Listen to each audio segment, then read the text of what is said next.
now, Daniel, we welcome you to the Cauldron, please.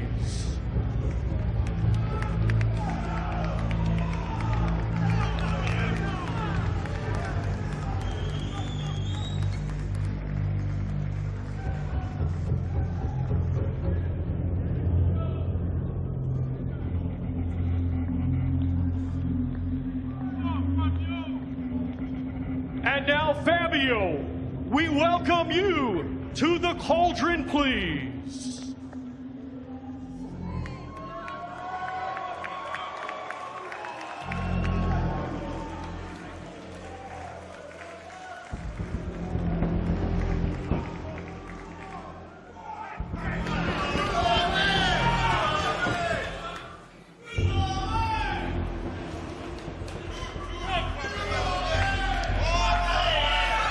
Welcome to the Cauldron. You boys have got to endure me for a little bit, and I'm sure you'll be running for that ring to punch one another in the face after putting up with me.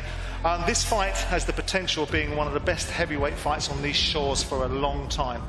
We've got all the ingredients. Two British fighters fighting for a world title in a British ring, supported by British fans. Got a 95% knockout ratio between the pair of you. Someone's getting knocked out or battered to submission. So whilst we have this moment to share, let's have a little chat. Fabio, your first defence of a world title. It's a voluntary defence. Your mandatory was Moses Atoma. Why'd you pick Daniel? Is this an easier night's work for you? No, it's not an easy night's work by any means, but I'm not known for picking easy night's work. I'm known for picking the best, biggest challenges out there. Before Daniel, it was Joseph Parker. And after him, once I'm done with him, I'll be picking the best names out there as well. Very good. Daniel, which Daniel Dubois are we going to get tomorrow night? Are we going to get the Daniel Dubois that strode into Wembley Stadium and destroyed Anthony Joshua? Or are we going to get the Daniel Dubois that some people say didn't turn up against Alexander Usyk? No, I'm ready to seek and destroy, you know. I'm ready to turn up, man. I'm on it.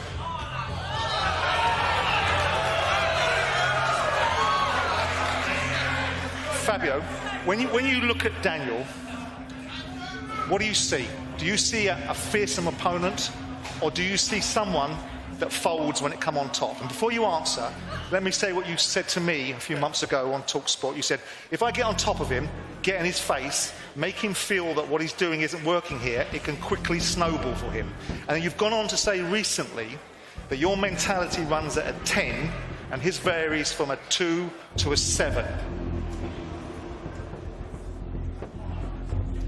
What are you facing here?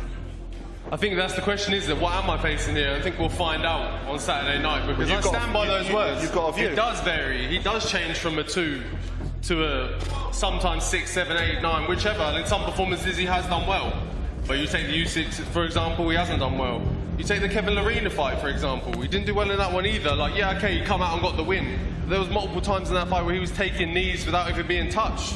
Didn't take a punch, didn't take nothing on the chin, just went down and took a knee. And yeah, okay, and he showed some and came back around and got the win. But look, once you've opened that door, once you've shown that bit of your character, all that leaves is space for people like me to expose it. You got any reaction to that, Daniel? No, I'm just, talking's done now. I'm just ready for war. Okay. Both of you boys share a couple of things in common, 3 things in common. Your professional career started on the same date.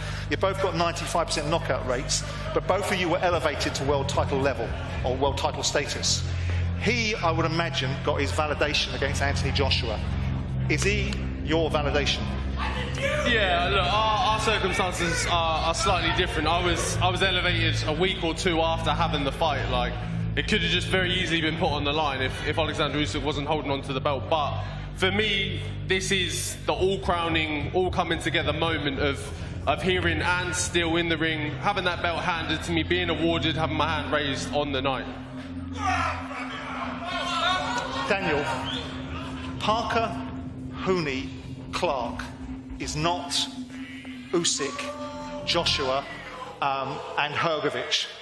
How big a step up are you for him? I'm going to show up. He's facing Daniel Dubois. Let's see what he's got. Talking's done. Fabio, back in the ring, back in the centre.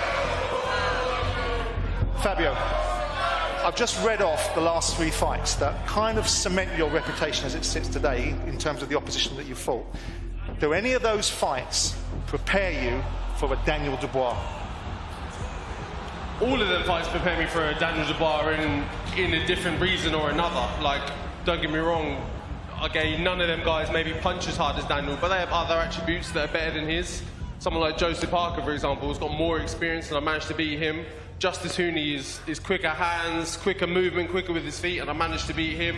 There's people who have had different or better skill sets than Daniel in particular areas, like and I've managed to get past like them. Who specifically? Justice Hooney, for example, is a better boxer than Daniel. He has better hand speed, combinations are put together, his footwork is better. Joseph Parker, for example, the run he was on prior to me beating him is better than the run that Daniel's been on. Okay. Like, you can't mark that. Let me ask you, you've shown that you've got a good chin. Now, excuse the words, but understand the meaning. If you hang your chin out in the way you did against Hooney and Parker, against Daniel Dubois, you're in trouble. Maybe, but maybe not. He was landing shots to a T on Joe Joyce and they didn't have no effect. He's had plenty of Long fights time ago. fighters. Long time ago, but what, has he come on? Has he suddenly put on 20 kg of mass? Is he suddenly punching 50% harder? Like, there's not a lot in there. There's fights he's gone through. Filip Hrgovic, for example, and don't get me wrong, he was pinging him all night and he did cut him up, but he didn't stop him. Joe Miller stopped him with, what, 5-10 seconds to go on the clock? Don't get me wrong, he is a big puncher, but he hasn't absolutely concussed everyone he's been in the ring with. Daniel, we've established that your professional record, despite what he says, has bigger names on it. We know that your amateur record, because he hasn't got one, is a stellar one. We've got your trainer talking about this is an easy day's work to me a couple of months ago. And we've got rumours that you put him to sleep in sparring. This is a perfect fight for you. This is an easy night's work, isn't it? No, I'm ready for a fight. I've trained hard. I'm ready for a war. Let's go, man. The talking's done now. Let's fight. Absolutely.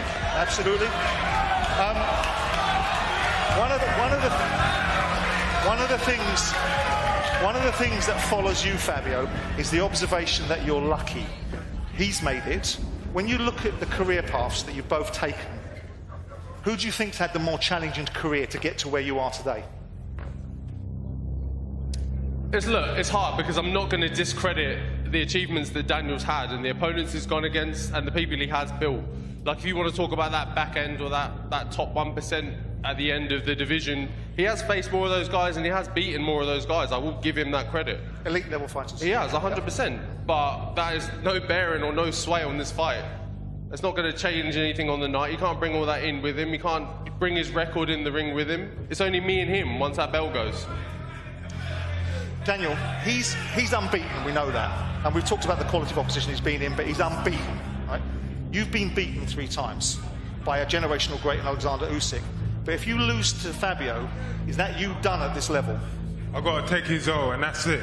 But is that you if I've you got lose? to take his O and that's it. Fabio, I mean, I know you're feeling pretty good about yourself at this moment in time, but he's stepped in with Usyk twice. He fought him when he was a mandatory, he fought him when he was a champion to unify. You've been custard pied by Usyk, and in favour of a kickboxer, right? Where does that put you in the great scheme of things? I don't know. Does that make me worse or does it make me better? Who knows? If the great, albeit Alexander Usyk, is, some would say, taking a dive to stay away from me, then does that make me more scary or less scary than Daniel? Who knows? But it's irrelevant comparisons. This is a question for both of you. Either one of you can jump in if you want to. No, I'm sure Daniel's got loads to say. Don't be facetious, Fabio. Don't be facetious. We've heard a lot about landlords in this division. Are either one of you two going to be landlords, or are you just squatters waiting for Moses Atoma to come along and take possession? Over to you, mate. Do you want to start that one? One fight at a time. I get through this guy and then whoever else next. Want to jump in? Yeah, look, one fight at a time. Okay, all right. So potential squatters then. Fabio, you called him a bin man, and then you try to dress it up, you facetious sod, as a compliment. Why'd you call him a bin man? I'd ran out of good answers, I'll be honest with you. They asked me about 6 or 7 other fighters beforehand. I said Tyson Fury would go work at Butlins. I said Chisora would be working with donkeys or something. Like, I ran out of good, funny answers, so all I had left for him was a bin man. I don't know why it's upset him so much. I didn't say it was a bad job.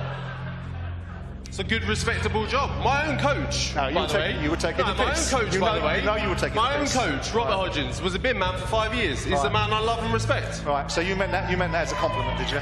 Okay. Well, he could have come back and said, well, you were a recruitment consultant. Good job, I've got a job to go back to because I'm going to knock you back into the next place. Yeah. I wouldn't have been upset if he'd have said that, though. Daniel, before we bring this to conclusion, because I know you're getting itchy feet, if I'm at a loss tomorrow afternoon and I've got nothing better to do, is there any parties at your house I can get an invite to? Yeah, you can come, mate.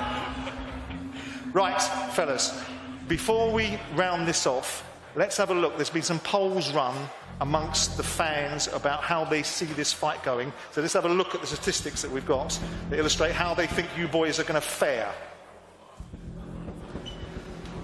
Right, what we've got is 61% of people think Fabio Wardley is going to win this fight, 54% by knockout, 7% by points, 33% think Daniel, you're going to win, and 6% by points. So 87% of people think this fight is going to finish by knockout. I would think that's a pretty safe statistic with 95% knockout ratios between you two guys. We've got another poll, if it's ready to come up. Who's the biggest hitter?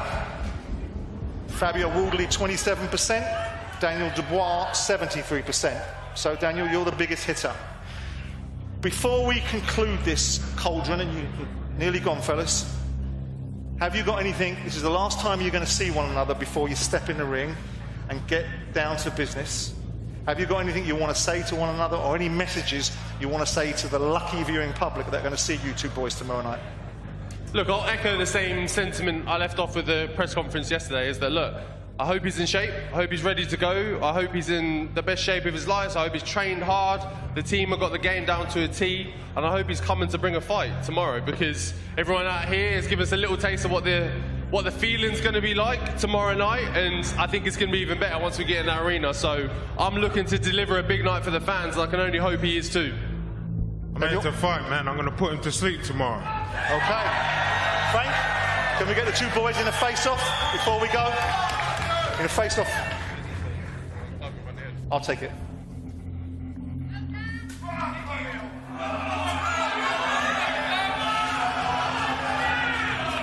Fabio Wardley versus Daniel Dubois for the WBO Heavyweight Championship of the World, live on DAZN. Don't miss it. And don't blink.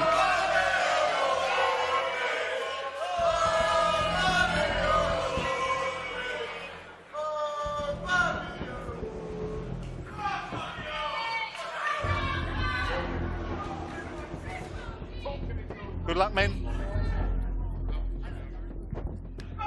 Good luck. Here we go. There you go, Darren. Concluded. One more sleep. That felt tense there. I thought Simon Jordan did a really good job. Yeah, it did. Look, it's showtime now. As Daniel Dubois keeps saying, let's fight, let's go. I mean, look, it sets up a terrific fight. It really does. Two really impressive heavyweight fighters that have so much to fight for. They really do. Not just the WBO heavyweight title, but their futures. What's next? Huge fights. Don't blink. This is epic. Don't blink, indeed. It's sold out at the Co-op Live. The only way you can watch this is to go to DAZN.com/boxing. I've got a better deal for you, though, to get this and many more fights. Save a few money in the back pocket. Sign up to DAZN Ultimate right now.